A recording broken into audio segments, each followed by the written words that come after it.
Hello, I am SquidofLove, welcome back. The CitizenCon presentation has just finished and it was a blast.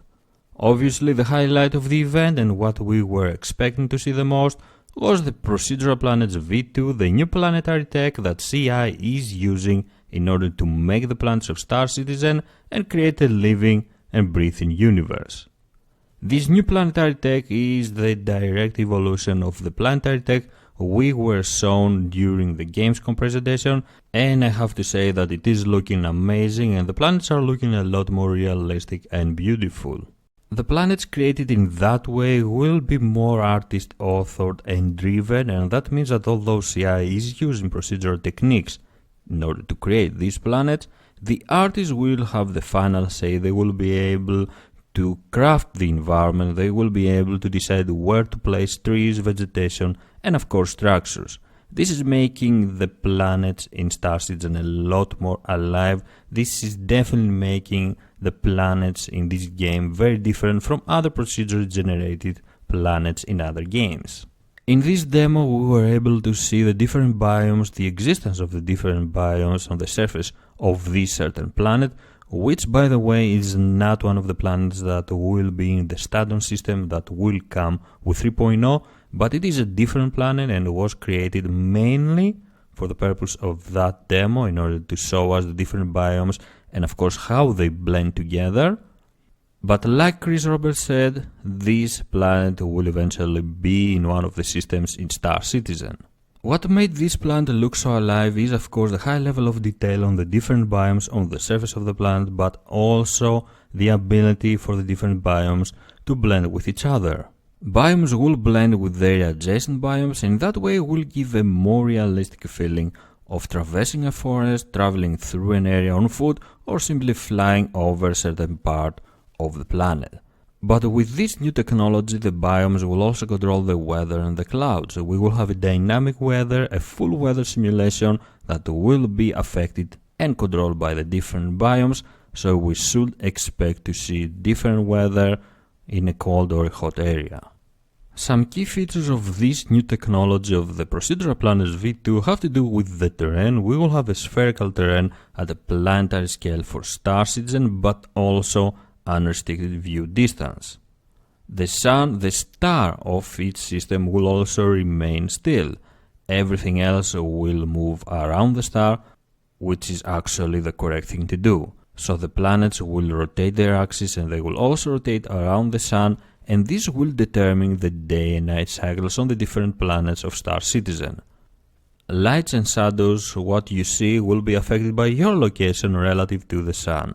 With this demo we had a very nice opportunity to take a good look at the planetary tech, the new planetary tech, the Procedural Planets V2, but also we were able to see what the gameplay will look like when we will get 3.0 and the planets in Star Citizen.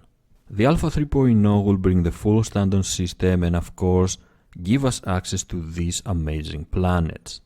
This will give us the opportunity to land on the surface of these planets, explore, take a good look around and of course follow missions or find items that will trigger a mission for us. We had a very good opportunity with the demo to follow a certain mission, to answer to a distress beacon, try and see what is going on, fight enemies, find some crashed ships including a very impressive crashed Javelin. That was an amazing part of the demo and the presentation. But we also had the opportunity to take a first look at some new mechanics regarding FPS combat, regarding gameplay in general. We were shown a takedown mechanism which was absolutely amazing and I really can't wait to see it in the game. I really can't wait to see all of these cool new features in game eventually. Of course, throughout the whole demo it was apparent the new item 2.0 system and how useful it's going to be, and it's definitely a feature that we should get in the Star Citizen universe as soon as possible. But NPC and other players are not going to be the only threat that will be waiting for us on the surface of these planets. Each planet will have its own ecosystem and will have its own flora and fauna, and of course some of the creatures on these planets might be a bit too deadly for us. Overall, it was a very good demo, an amazing presentation that showed us the new planetary tech, the Procedural Planets V2, but also what we should expect from these worlds, from these planets. Like I said before, the demo was the highlight, the planetary tech was what we were expecting to see the most, but there were also other very important stuff in this CitizenCon, and let's go ahead and continue with the roadmap. We know that the next update is going to be the 2.6 that will bring Star Marine, and after that 3.0 will bring the full Stanton system and these very beautiful and amazing planets. With 3.0 we are gonna get some new ships, the Ursa Rover, the Drake Dragonfly, the Caterpillar, and of course the Constellation Aquila that we took a very good look at it during the demo.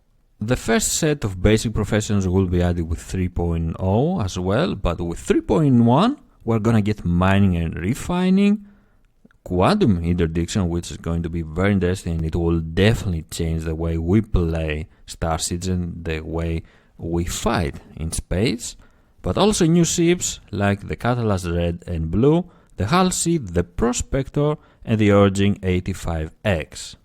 3.2 will follow with repair and salvage, and of course new ships, the Constellation Taurus and Phoenix, the Terrapin, Vanguard Harbinger, Sentinel, and the Reclaimer, and of course after that is the 3.3 that will introduce farming and rescue in the Star Citizen universe, but also the much anticipated and quite loved ship, the Anvil Karak, the 890 Jam, the Ban Merchantman, and the Misk Reliant and all of its variants. And after that we're gonna get the 4.0 that will bring jump points, add more star systems, and will allow us to jump to these star systems. 4.0 is going to be the exploration update and I really can't wait for it, but we will also introduce the RSI Orion and the Anvil Crucible.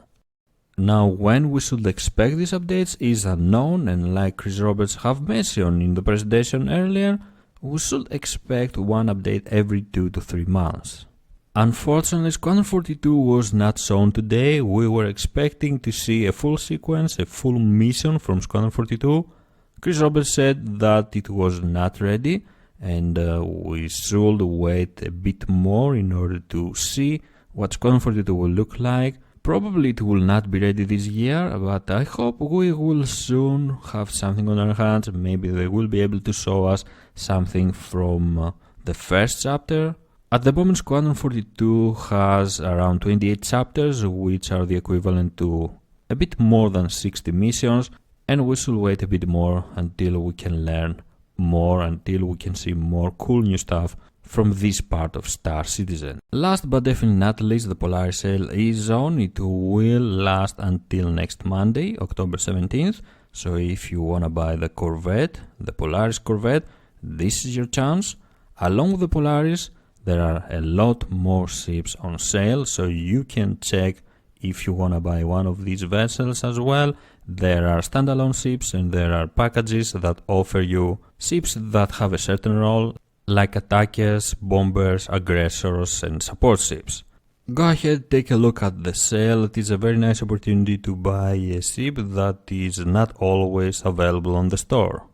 Overall, it was an amazing presentation and a very nice event for everyone that loves Star Citizen, and I really can't wait for what the future is going to bring for this amazing and very ambitious project. Thank you very much for joining me.